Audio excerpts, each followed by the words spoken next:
श्री स्वामी समर्थ. नमस्कार मंडळी, स्वागत आहे तुमचं आपल्या या मराठी यूट्यूब चॅनलमध्ये. स्वामींच्या कृपेने आपला दिवस आनंदात जाओ हीच मी स्वामींच्या चरणी प्रार्थना करते आणि आज या नवीन व्हिडिओला सुरुवात करूया.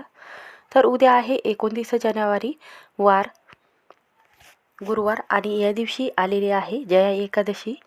तर आपल्या हिंदू धर्मात जया एकादशी व्रत करायला खूप महत्त्व दिलं जातं.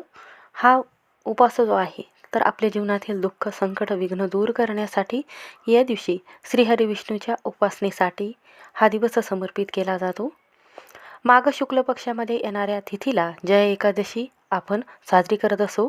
असं म्हटलं जाते की या एकादशीचे व्रत केल्याने सर्व पाप हे धुतले जातात आणि सर्व कामात तुम्हाला यश मिळत असते. या दिवशी सर्वार्थ सिद्ध योग आणि रवी योग जो आहे तर तो जुळून आलेला आहे.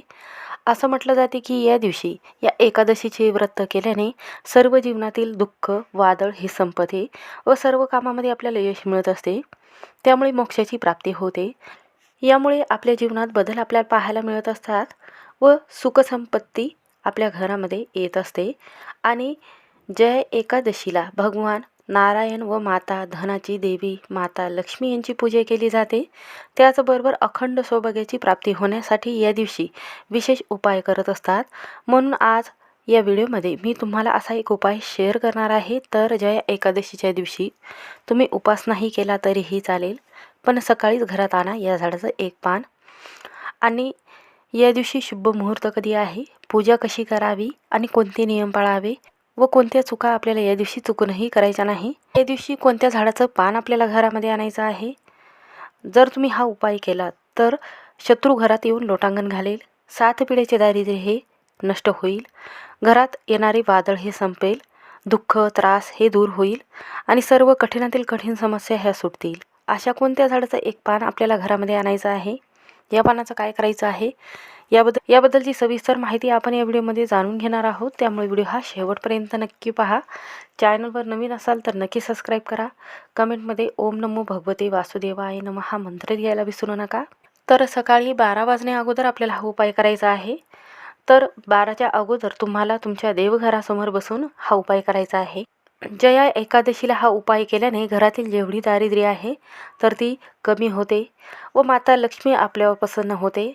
घरामध्ये पैसा हा टिकतो आणि आपल्या घरामध्ये जर आर्थिक समस्या तुम्हाला जाणवत असेल किंवा घरामध्ये जो पैसा आलेला आहे तर तो स्थिर राहत नसेल, मेहनत करूनही तुम्हाला पाहिजे तशी प्रगती तुमच्या घराची होत नसेल, त्या मेहनतीचं आणि जे कष्ट तुम्ही करत आहात त्या कष्टाचं तुम्हाला यश मिळावं व तुमच्यावर भरपूर जर कर्ज झालेला आहे तर हा उपाय गुरुवारच्या दिवशी नक्की करा. उद्याच्या दिवशी ज्या घरात हा एक पानाचा उपाय केला जाईल त्या घरामध्ये सुखसमृद्धी प्राप्त होईल. त्याचबरोबर एखाद्या शत्रूचा तुम्हाला खूप त्रास होत आहे, शत्रू हा तुम्हाला माहिती आहे तुमच्या मनामध्ये असेल, तर पहा आपल्या घरात जेव्हा पैसा हा येत नाही तेव्हा घरात सर्वच समस्या ह्या एकत्र येत असतात. जसं की एखादा शत्रूचा त्रास होतो, याचा परिणाम लहान मुलापासून तर मोठ्या मुलांपर्यंत होत असतो. नकारात्मकता, वाईट विचार असतात, त्यांचे दोष आपल्याला लागत असतात. याला शत्रुत्रास व शत्रुपीडा म्हणत असतात. शत्रुबांधासुद्धा म्हटलं जातं. या दोषामुळे आपल्याला अनेक गोष्टीचा सामना करावा लागतो. आपल्या कोणत्याही कामामध्ये किंवा महत्त्वाचं काम आहे तर ते पूर्ण होत नाही. प्रत्येक कामामध्ये अडचणी, संकट येतात. म्हणून ज्या एकादशीला हे पान घरामध्ये जेव्हा तुम्ही आणतात तर सर्व त्रास हे कमी होतात. घरातील इडापिडा, नजरबांधा, दारिद्र्य ही घरातून निघून जाते. आणि आता कोणत्या वेळी आपल्याला हे पान आणायचं आहे, या पानाचं काय करायचं आहे ते बघूया.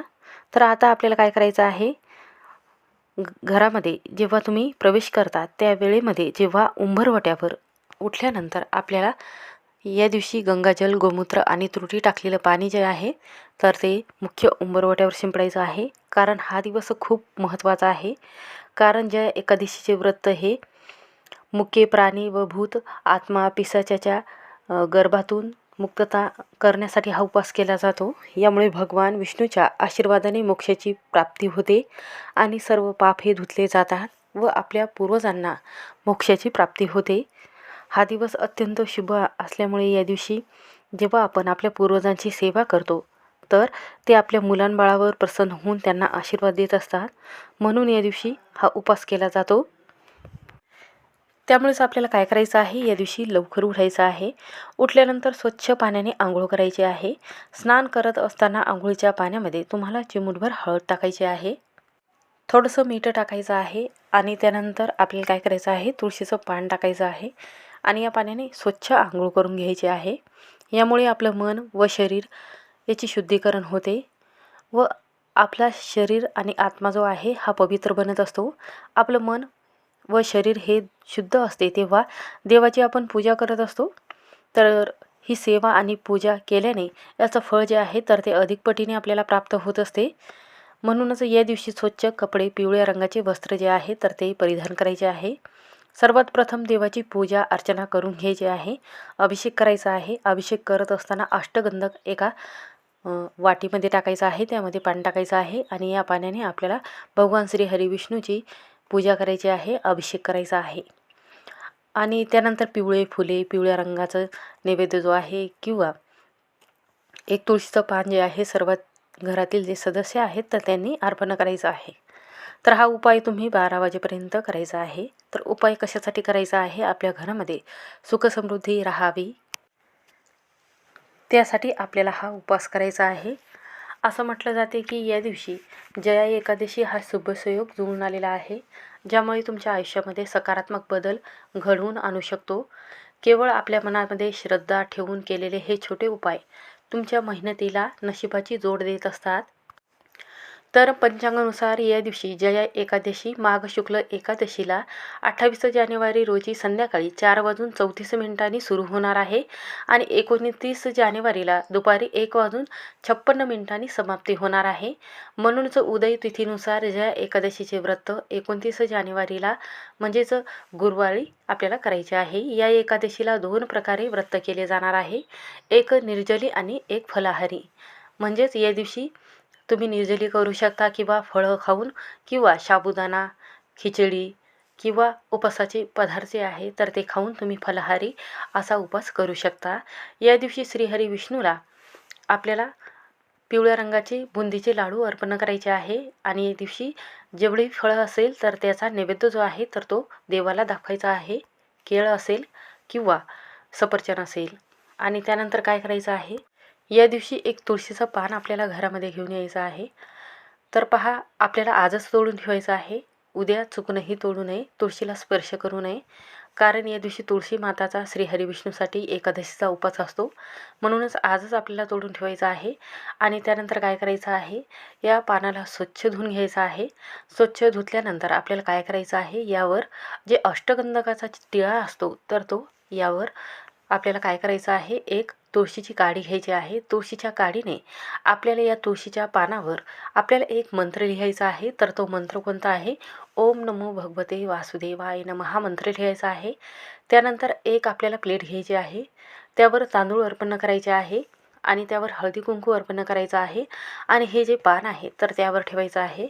आणि भगवान श्री हरिविष्णूची जिथे पूजा केलेली आहे तर तिथे आपल्याला ही प्लेट ठेवायची आहे. आता ही प्लेट ठेवल्यानंतर आपल्याला कोणता उपाय करायचा आहे, तर या दिवशी 108 वेळा आपल्याला ओम नमो भगवते वासुदेवाय नमः हा मंत्र म्हणायचा आहे. त्यानंतर 1 वेळा विष्णू सहस्त्रनाम या पठणाचं 1 वेळा पठण करायचं आहे.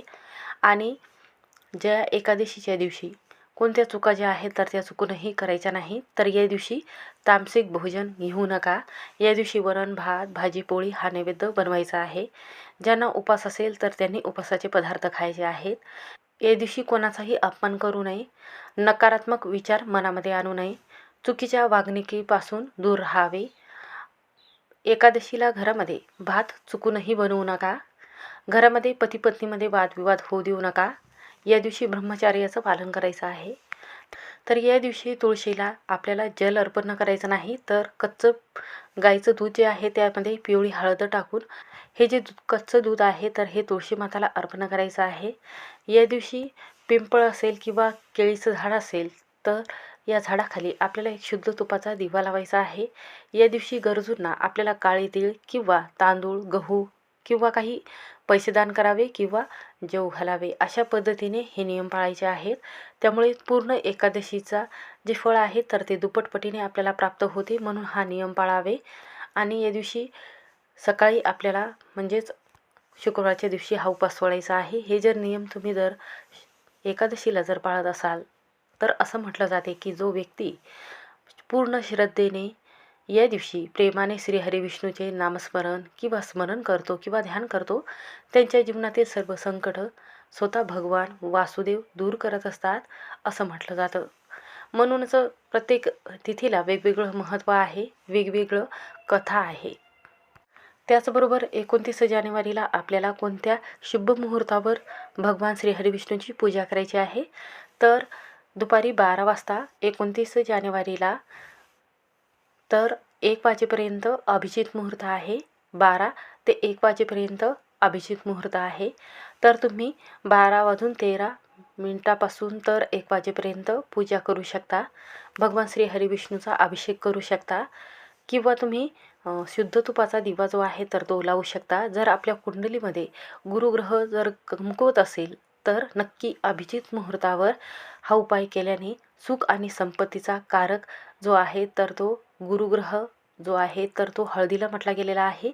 म्हणून थोडीशी हळद जी आहे जेव्हा तुम्ही भगवान श्री हरिविष्णूला अर्पण करता किंवा चणा डाळ जी आहे तर याचा नैवेद्य ठेवून यावर गूळ ठेवून जर अर्पण करत असाल तर असं म्हटलं जाते की आपल्या कुंडलीमध्ये गुरुग्रह आहे तर तो मजबूत होतो. कारण सुख आणि संपत्तीचा कारक या ग्रहाला म्हटलं गेलेलं आहे. म्हणूनच पूजेदरम्यान तुम्ही गरजू व्यक्तीला जर तुम्ही काही वस्तू दान करत असाल तर त्याचं फळ जे आहे तर ते अधिक पटीने आपल्याला प्राप्त होते. म्हणूनच हे नियम पाळावे. श्री स्वामी समर्थ. व्हिडिओ आवडला असेल तर स्किप न करता शेवटपर्यंत नक्की पहा.